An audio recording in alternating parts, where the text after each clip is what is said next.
प्यारे बच्चों नमस्कार। आज हम आपको ग्लोब के बारे में बताएंगे। ग्लोब पृथ्वी का छोटा और शुद्ध प्रतिरूप है। प्रतिरूप का मतलब मॉडल है। आप ये सामने ग्लोब को देख रहे हो। ग्लोब एक स्टैंड के ऊपर टिका हुआ होता है। जो ये नीचे स्टैंड लगा हुआ है इसके ऊपर टिका हुआ होता है और एक इस पर डिग्री का स्केल लगा हुआ होता है जो कि वक्र रूप में होता है। ये आप जो देख रहे हो ये डिग्री का स्केल है। जहाँ पर जितने कोण की डिग्री आती है जो ये रेखाएं हैं ये उतने ही डिग्री पर मानी जाती है। जैसे ये रेखा अगर आप देखो तो 60 डिग्री के ऊपर ये रेखा है जो पूरा एक वृत्त बनती है। आगे बताएंगे इन रेखाओं के बारे में भी। अब जो ग्लोब है वो ये हम इसको घुमा सकते हैं जिस धुरी के ऊपर यह घूमता है। जैसे यहाँ से एक कील और नीचे तक इस ग्लोब में आर पार लगा दी गई है जिसके ऊपर ये घूम सके। अब जहाँ ये घूमता है जिस रेखा के ऊपर जिस कील के ऊपर उसको इसका अक्ष बोला जाता है। और ये आप देख रहे हो कि इसको थोड़ा सा जो है ये अपने अक्ष पे झुका हुआ है और ये झुका हुआ है वो है 23.5 डिग्री झुका हुआ। अब ये झुका हुआ कैसे है?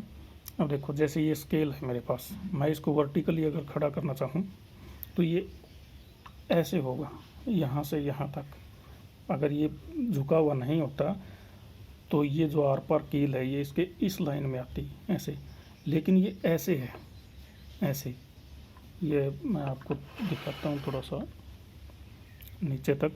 ये देखो ये जो है इस तरह से है ऐसे।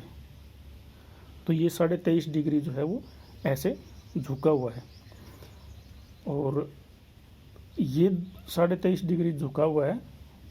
अगर हम इसको एक लाइन ग्लोब के ऊपर यहाँ से यहाँ तक खींचे या कोई चीज़ ऐसी रख के और ये जो कोणीय दूरी है ये मापें तो ये 23.5 डिग्री बनती है। यहाँ इसके इस कील के इस ऊपर के सिरे से और इस स्केल तक तो ये 23.5 डिग्री है। ये ऐसे झुका हुआ है 23.5 डिग्री।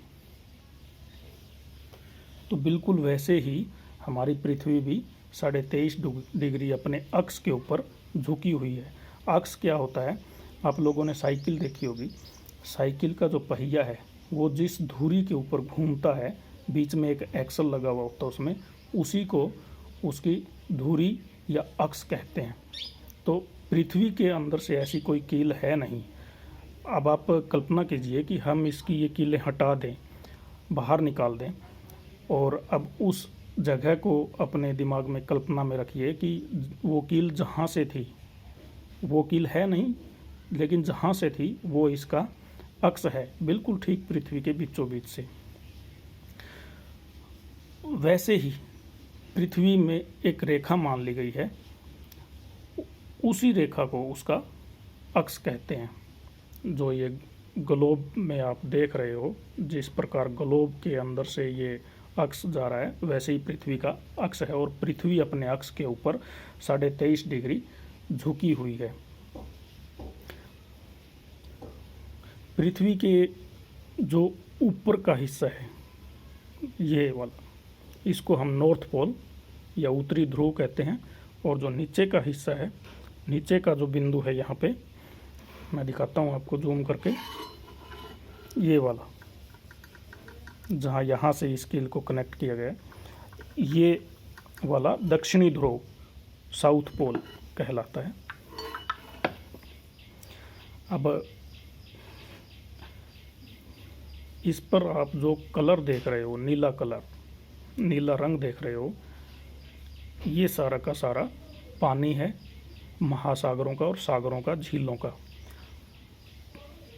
ग्लोब पर या मानचित्र पर पानी को नीले रंग से प्रदर्शित किया जाता है और जो बाकी का दूसरे कलर के जो आप देख रहे हो जैसे ये येलो कलर है, ये येलो है, ये ग्रे है, पिंक है, ये हमारा इंडिया जो है ये पिंक कलर से दर्शाया गया है। ये सारे के सारी ज़मीन है।